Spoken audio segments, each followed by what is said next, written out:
Yo, what is up, my beautiful people? I know, it's been a minute since I made a video on the Barely Average Dude channel, but it's been a lot going on in the world right now.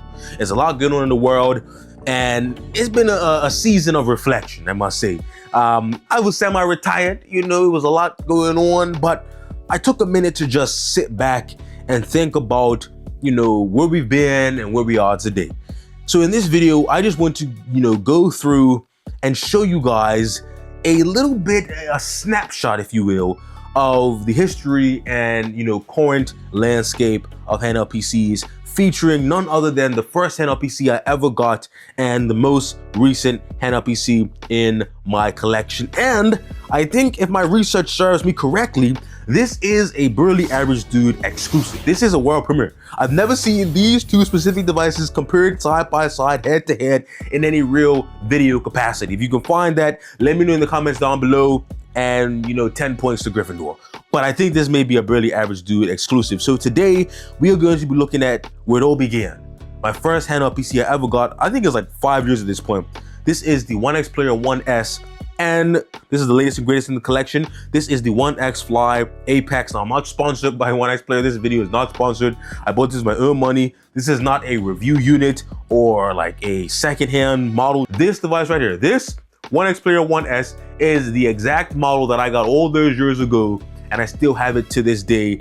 So we're gonna break it down. I think I have enough information to show you where my journey started and where it is today. So make sure you smash that like button, subscribe, ring that bell, all that great YouTube stuff, so I can keep coming to you more Barely Average Dude content like this. I know I was semi-retired, but we have some new devices on the way. Maybe some OLED models, I don't know, I can't say too much, but we got some things in the pipeline, so make sure you stay tuned for that. But this video is special to me. This video is important because it's like a journey. It's like I'm seeing the firstborn, and this is the baby. Even though the baby is actually the big bro, it's a complicated relationship between these two devices. But I'm just gonna give you a few little things that I've noticed between these devices, and I'm gonna give you the 1, 2, 3 method. One thing that's the same, 2 things that we lost, and 3 things that we gained between these devices here. So starting off right off the bat with the thing that is the same. And it's kind of interesting when I tell you guys this. It's the fact that these processors were never made to be put in handheld PCs. Now, they're not the same processor by any means. It is a huge generational gap between these two devices. But the reason why I say that it's kind of the same is because it's the idea that these devices took a processor that was never made for handheld and put it into a handheld. This device right here, the OneXPlayer 1S, has the Intel, if you look in the back, Intel inside, Xe graphics. This is a Intel Core i7-1195G7. You can see that Intel Core i7 branding there. This is an 11th gen Intel processor, and it was never made for handheld. It was made for ultrabooks. It just so happened that it had some Xe cores. I know the Xe graphics from Intel was pretty new at this point. So it had some Xe cores. It had some CPU cores. It was good enough to run some games. Now, this is a video, so don't think this is running Spider-Man smoothly. I mean, you can run Spider-Man if you want to, but you're not gonna be running games like this at any reasonable settings on this device. It just barely gets you by. It wasn't made for handheld by any means. Now, this, on the other end of the spectrum, this was not made for handheld, but it is a very powerful chip, and it's almost too powerful. It's like the opposite end of the spectrum, but the reason I put it in the same category is because to me, it's like the same concept. You take a chip that was never meant for a handheld, you put it in a handheld. This is rocking the, I don't know if you can see it, but it's under this sticker here.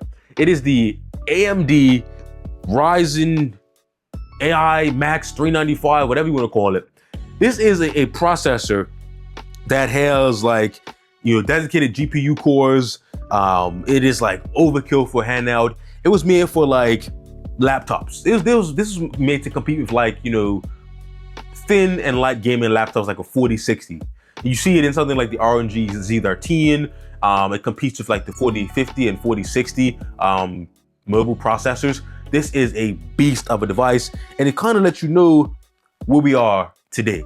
It's the same concept, that a processor that was never meant for a handheld PC, shoved into a handheld PC. They didn't really care too much about, efficiency, and they didn't really care too much that it wasn't, the most powerful thing on the market, but they did it all the same. Now, the two things that we actually lost is surprising is resolution and portability. So as far as resolution goes, this device, the One S, is actually insane. This is a 2560 by 1600p display. That's right, this is a 2.5K display. It is 8.4 inches at 2K resolution. So that is an insane amount of pixels. And this is a little bit smaller and less resolution. This is an 8-inch 120 hertz or 8-inch 1200p display, I should say. Let me not get ahead of myself. We lost some size, we lost some resolution, and that's interesting to say because you would think that after 5 years, maybe we'd be at 4K. But I guess after this, handheld PC manufacturers realized that they should not be putting 2.5K screens on handhelds because they just can't push all those pixels. Now, some people argue back in the day and even to this day that, oh, it's better because you can go to 800p and then you could, get a perfect resolution scale. No, don't put a 2.5K display on a handheld. I think 1200p or full HD is like the perfect middle ground. You can run your games at native resolution and they still look great. And then the portability aspect, this is where we see a huge turn of events here. Now, this device may seem like it is large, but it's actually pretty portable for its, size. Look at this. Look at the form factor of this thing. It's very thin and light. It doesn't even have any grips on the back. You got to sacrifice the grip, but it's very thin and kind of like sleek. And then you look at this giant chungus of a device. Look at this, you guys. It's like what, 3 times the thickness? That boy is thick right there. And let's just get the weights out. Let's get the scales out just so you can get a sense of just the immense size or weight difference that we have today to pack this amount of power in the handheld PC. This thing's nearly over 1,000 grams. As you can see here, look at that. Over 1,000 grams here. So this one is about 1,100 grams. Over 1,100 grams. And this one is 805 grams. So this, you may think that 805 grams is a lot, but you gotta understand, you guys, this is a bigger screen, a bigger body, but it still actually feels kind of light because the weight is kind of spread out. So you do lose, resolution and you lose portability. Those are the two things that we lost. Now, what did we actually gain? Now, we did gain a lot. We did gain a lot other than just weight. What did we actually gain? 3 things that we actually gained, coming to the new device when we compare it to the old device.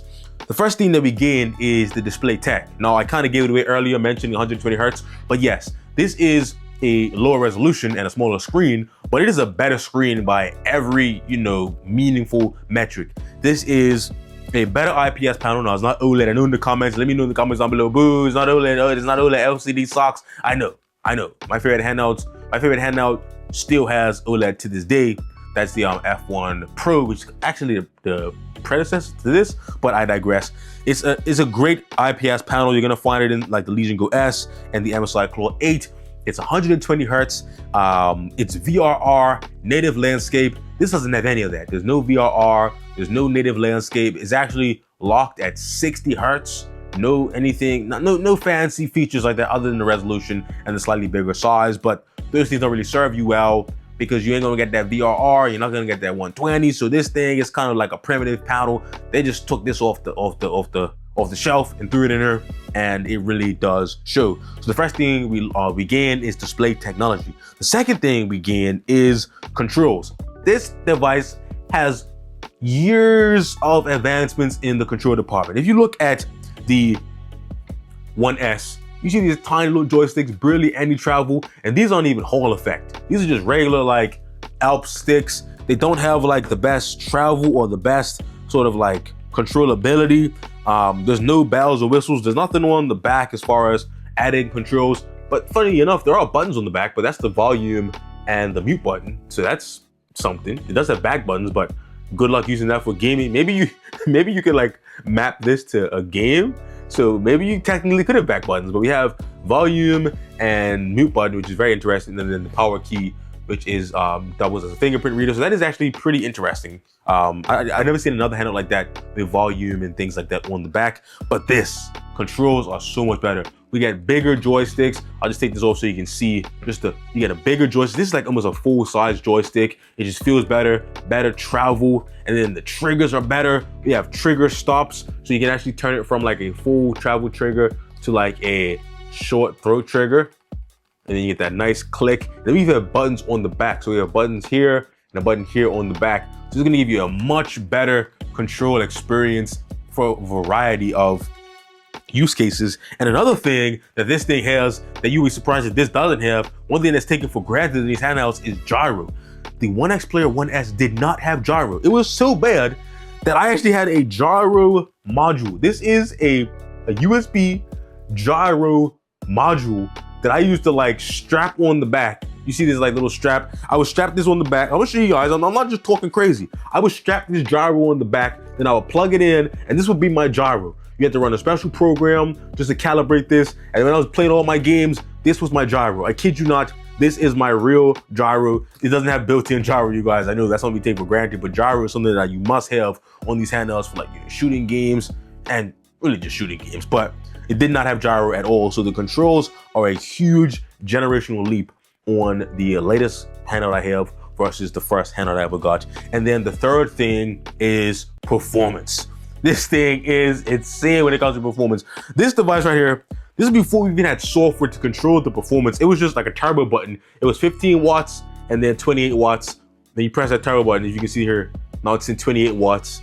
And then you press it again back to 15 watts. But I'll show you, we're gonna turbo. I'm gonna run a benchmark just to show you the huge discrepancy between these two devices. This thing is gonna be insane. Let's get into the benchmark, and I'll just give you one benchmark. It's not gonna be a scientific test, just gonna get you guys out of here. I'll show you one benchmark just to show the generational leap between these devices here.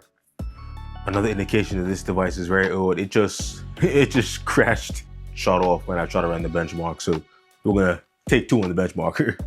Okay, so we're gonna run the benchmark here. This is Dirt 5. This game is been very optimized over the years. It is a very good benchmark from all of my testing. And just to give this thing a first shot, we are running at ultra low settings. Check that out, ultra low settings at 720p, which is the lowest resolution of this game. Ultra low at 720p on both of these devices. They're both at 28 watts. That's just the max of the 1S. This device can go all the way to 80 watts if you plug it in. We can go 55 watts on battery, but we are at 28 watts. Just so you can see that there, we are at 28 watts on both of these devices. This is just gonna be insane. But let's go back and run the benchmark, and you guys will get a sense of just the immense difference in performance here. So yeah, check this out. You can get a good sense of the screen as well. Like this screen is a much better IPS panel than this one. But yeah, let's run the benchmark and look at the insanity that 5 years of improvements bring. The 1S is struggling to even get 50 FPS here, dropping down to as low as 40, which is, I guess, technically playable, but in a fast-paced racing game, you would like to at least get 60. Now, frame generation technology, you could definitely get to 60 from 40, but I don't really like fake frames in racing games. The Apex, on the other hand, is breezing through this, getting as high as 200 FPS here. I'm seeing it at 90. 199 right now. 209 just jumped up to, so orders of magnitude higher. But let's see how this thing plays out here. Ultra low settings, 720p. You would never really play it at this settings on this device, but we just had to make it fair. We had to bring it down, bring it down to Unk. We're just taking it back to see, what it's all about, how it really began and what we used to do back in the day. This is more like a journey down memory lane, more so than like a showcase of peak technology.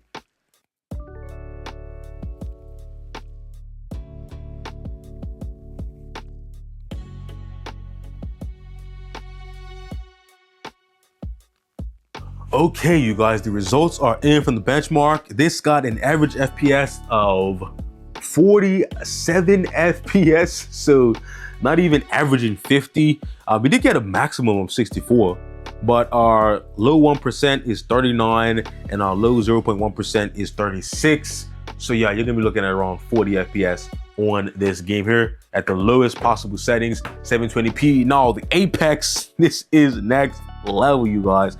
We got an average of over 200 FPS, and then we have a maximum of 283, which is insane and a low 1% of 166 and a low 0.1 of 154. So you're never even gonna see less than 150 with these settings, and this you're never even gonna see 50. So it's kind of like an insane jump in performance here. And this is, keep in mind, this is at the same TDP, 28 watts. This thing can go up all the way up to 80 watts and 55 watts on battery as of now.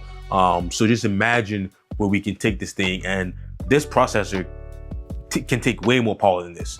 This processor really comes alive once you get to like, 40 watts. This thing really comes alive. You would see even more than this. Maybe even like sometimes you can get even double, depending on the game.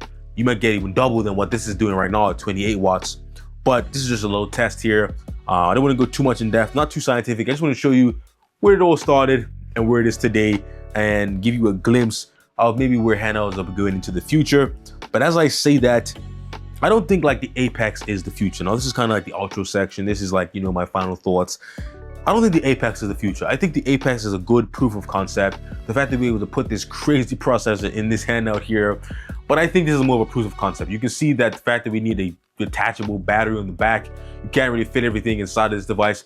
I want this level of performance, but in a device that's like this size. This is the actual predecessor to the Apex, the OneXfly F1 Pro.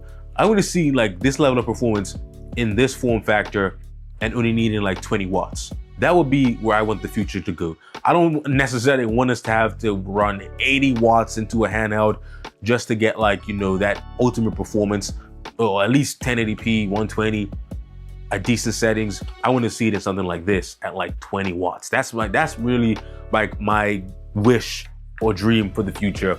Not something like this, definitely not something like this, something more like a combination of these, but with all sort of like the downsides of all of them. And that's just my little 2 cents. That's just a walk down memory lane, where it started, where it's going. Let me know in the comments down below what was your first handheld and what's your current handheld. Maybe those are the same device at this point. I don't know. Your first handheld could still be your current handheld. Let me know in the comments down below all that great stuff. I want to hear you guys. Tell me what you think. What do you think about where handhelds started and where they are today? Do you think the market is going in the right direction? Do you think we should get back to how it was before with volume buttons on the back? Let me know all that down in the comments down below. I want to hear you guys. I know I've been going for a minute, but we have some things in the pipeline, and I only come to you guys with content that I feel like it's time. I felt like it was time to show you guys where we were and where we are today, just for, just in case things get crazy again in the world. I wanted you guys to have this as a time capsule. But anyway, make sure you smash that like button, subscribe, ring that bell, all the YouTube stuff, so you can help me do more brilliant episode content. And I will see you guys in the next one. Check this out. Battery on the back, you guys. That's crazy. Anyway, peace.